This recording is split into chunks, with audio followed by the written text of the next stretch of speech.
chapter 20. This is just one chapter about King Jehoshaphat. King Jehoshaphat is the king of Judah.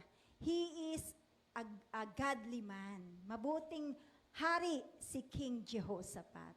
Let's read in verse 1 to 2. After this, the armies of Moabites, Ammonites, and some of the Meunites declared war on Jehoshaphat. Messengers came and told Jehoshaphat, "A vast army from Edom is marching against you from behind the Dead Sea. They are already in Hasasartamar." This was another name for En-gedi. Dumating yung panahon na nilusob ng mga Mayobita, Amonita at ilang Meunita si Jehoshaphat. Nabalitaan niya na isang malaking pangkat mula sa Edom ang sumasalakay sa ibayong lawa na nasa Hasasartamar na tinatawag ding En-gedi. Here, King Jehoshaphat is the king of Judah with a good management because he's a God-fearing man. So, he is being blessed. Judah was blessed and protected by God. But on this time, there are group of nation that declare war to King Jehoshaphat. No? So, what happened here? He heard a news. A messenger told him na meron daw army sa labas. So, see, fear started when you hear a bad news. Most of the time, di ba? So, let's read in verse 3. Jehoshaphat was terrified by the news. Natakot si King Jehoshaphat. And what did he do? He begged the Lord for guidance. He also ordered everyone in Judah to begin fasting. Nabahala si Jehoshaphat at humingi siya ng patnubay kay Yahweh. Inutos niya na mag-ayuno ang lahat ng mamamayanan ng Judah. Let's jump into verse 6. He also prayed. He prayed, "O Lord God of our ancestor, you alone are the God who is in heaven. You are the ruler of all the kingdoms of earth. You are powerful, mighty. No one can stand against you." You know the prayer of King Jehoshaphat is from verse 6 to verse 12. If you have time, you read that verse, that entire prayer of King Jehoshaphat. Because in that prayer, he is reminding himself of who God is. So what we have learned from King Jehoshaphat when he was terrified? Ano po yung ginawa ni King Jehoshaphat na siya'y natakot? In verse 3, he seek God. Diba? He begged the Lord for guidance. He seek God. He acknowledged God's power and God's might. He surrendered his fear. Sabi niya, "Lord, guide me." He begged for guidance and lead me into this. Lead me on what to do. So we, as children of God, when we feel terrified, when we are afraid, we should seek God. Amen? We should beg for His guidance. We should ask Him to lead us. Amen? So what else King Jehoshaphat did? He declared fasting. He ordered everyone in Judah to begin fasting. When we said fasting, Christian fasting is not, anong tawag dito? It is not a hunger strike. Hindi po hunger strike ang Christian fasting. It is not a hunger strike to manipulate God to work in favor of us. No. Hindi po tayo nag-hunger strike para, "Lord, gawin mo yung gusto ko. Hindi ako kakain." No, that is not the Christian fasting. What is Christian fasting? This is all about humility. This is all about humbleness. We are humbling ourselves before God. We are totally dependent on God. We made ourselves weak and we want God to feed us. Amen? And it is a testimony, a truth that man do not live on bread alone, but in every word comes from our Father. That is Christian fasting. No, hindi po tayo nagpapas para lang gawin ni Lord yung hinihiling natin. No, we are humbling. And we are totally surrendering ourselves to God. Di ba? Binibigay natin sa Kanya lahat. All for your glory alone and none of me. Amen? Amen. So what else the King Jehoshaphat did? He prayed. From verse 6 to verse 12, nandyan yung kanyang prayer. And in his prayer, kung mababasa niyo po, napakahaba kasi kaya hindi ko na nilagay, he was reminding God of who He is. You are a mighty Father. You have fight for us before, and you will fight for us again. Yun yung mga prayer niya. You have saved us before, and you will save us.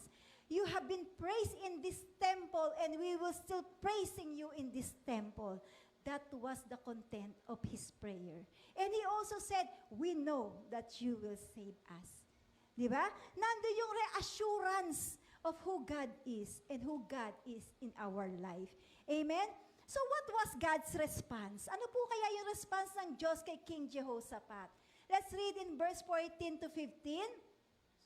The Spirit of the Lord came upon one of men standing there.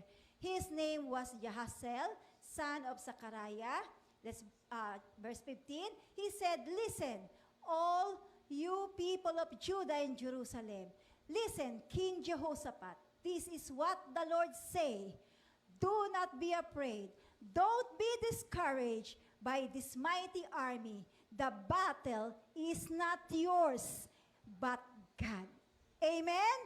Huwag kang matakot o ni masiraan ang loob dahil sa maraming kaaway. Ang Diyos ang makikipaglaban at hindi kayo. The battle is not ours. It is God. That's why pala, there are circumstances in life na parang hindi ko kayang i-handle yung problema. I cannot handle the problem because it is not me to solve. It is God to solve. It is not my battle.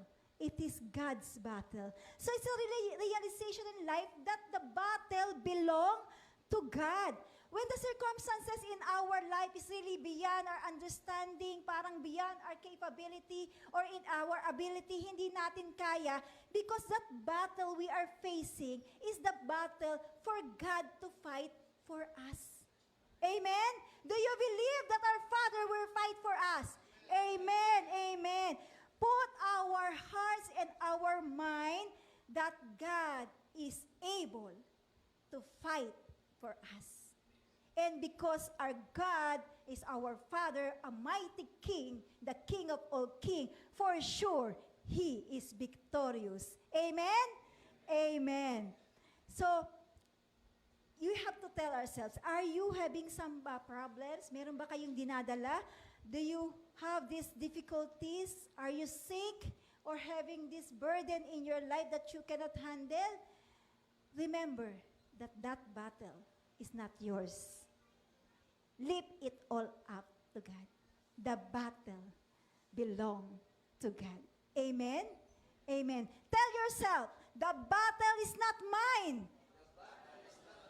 The battle belongs to God.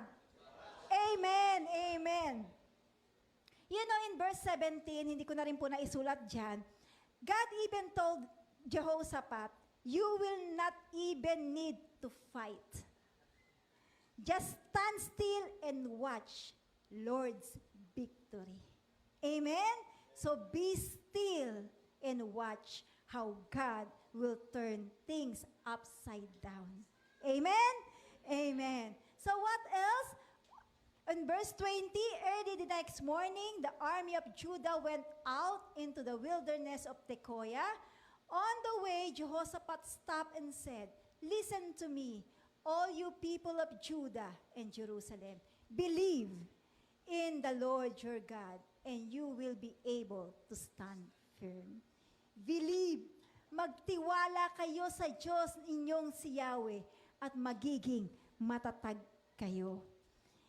Once a word was declared to you, when you are sick and God said, I healed you, you are already healed. Believe that you are healed. Amen? Believe in His word. So believe in the Lord our God. Because we should make a decision that from now on, whatever battle comes in my life, I lift it up to God. And I believe in His word that He will fight for me. Amen? Amen. What else had happened?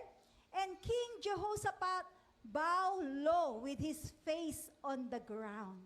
And all the people of Judah and Jerusalem did the same, worshiping the Lord. Then the Levites from the clan of Koha and Korah stood to praise the Lord, the God of Israel, with a very loud shout. After consulting the people, King appointed singers to walk ahead in the army. See the importance of the music ministry, walking ahead of the army? I remember our Jericho ride. Pastor Jess told the music, you should lead us. You'll be the first because that is biblical. Diba? The singer should walk ahead of the army. And singing to the Lord and praising Him for His holy splendor. This is what they sang. Anong kinanta nila? Give thanks to the Lord. His faithful love endures forever. We have to rejoice in the Lord. Imagine, the battle has not yet started. Hindi pa po nagsisimula ang laban. But what did Judah? Anong ginawa ng Judah? They already praising God. King Jehoshaphat bowed down, di ba? And worship God. They praise God. They sing praises. And they're thanking God in their song. Di ba? Sabi, the singers sing. What they sang? Give thanks to the Lord. His faithful love endures forever. So we should worship God in the face of our enemy. Ano man yung problema, worship God. We should worship God in the face of sickness. Worship God in the face of problems. And regardless of the circumstances we are in, we should continue praising God. Amen? Amen po? And see what happened in verse 22. At the very moment they began sing and give praise, the Lord caused the armies of Ammon, Moab, and Mount Seir to start fight among themselves. Nagsimulang kumanta, nagkagulo na ang kalaban. They're fighting to each other. Di ba? In verse 23, the armies of Moab and Ammon turned against their allies from Mount Seir and killed every one of them. After they have destroyed the army of Seir, they began attacking each other. Praise God! Our mighty King is a holy God. Amen? Amen. He fight the battle without you lifting a finger. Di ba? Because our God is a God of miracle. Once He said it, He will do it. Amen? Amen. And what happened in verse 24? So when the army of Judah arrived at the outlook point in the wilderness, all they saw were dead bodies lying on the ground as far as they could see. Not a single one of the enemy had escaped. Pag-akyat pa lang nila, ano nakita nila? Wala na. Patay na lahat. Diba? And in verse 29, when all the surrounding kingdom heard that the Lord Himself had fought against the enemies of Israel, the fear of God came over them. This fear, I believe, is the good fear. They have reverence to God. They have respect to God. And they know that they should obey God and not to oppose God. Or else, what happened to Moabites will happen to them. So at the end, you will see that everything happened to give glory to God. Amen? Amen po? So, what to remember? When we are fearful, just like King Jehoshaphat, remember that the battle is not ours. The battle belongs to God. Amen?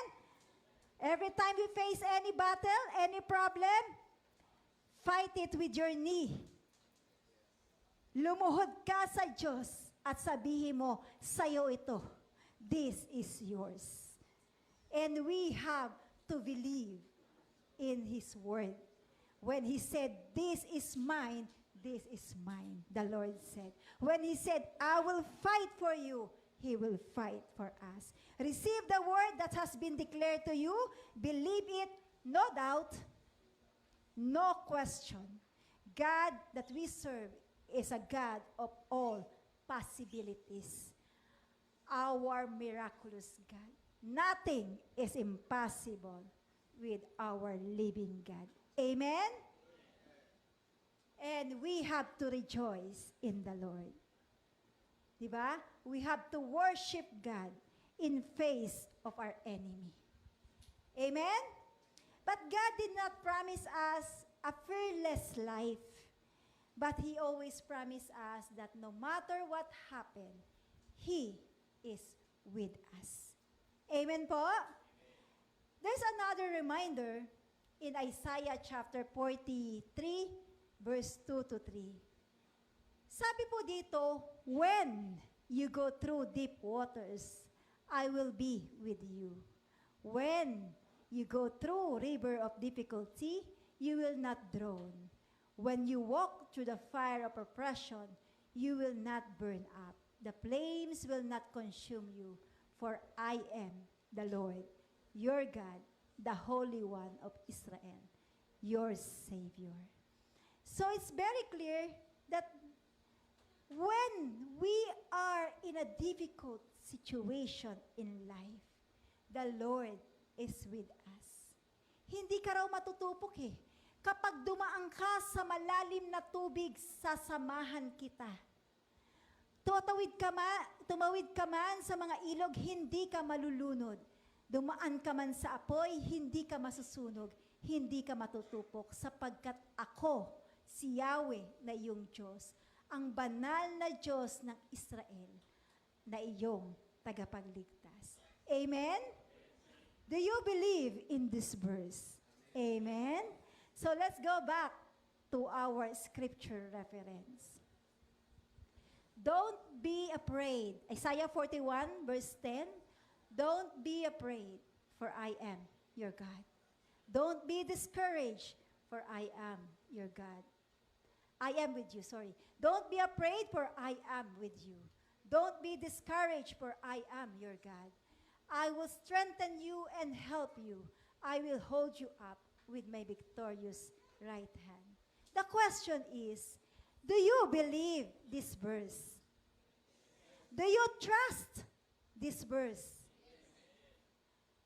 With all your heart, do you believe that God will strengthen you?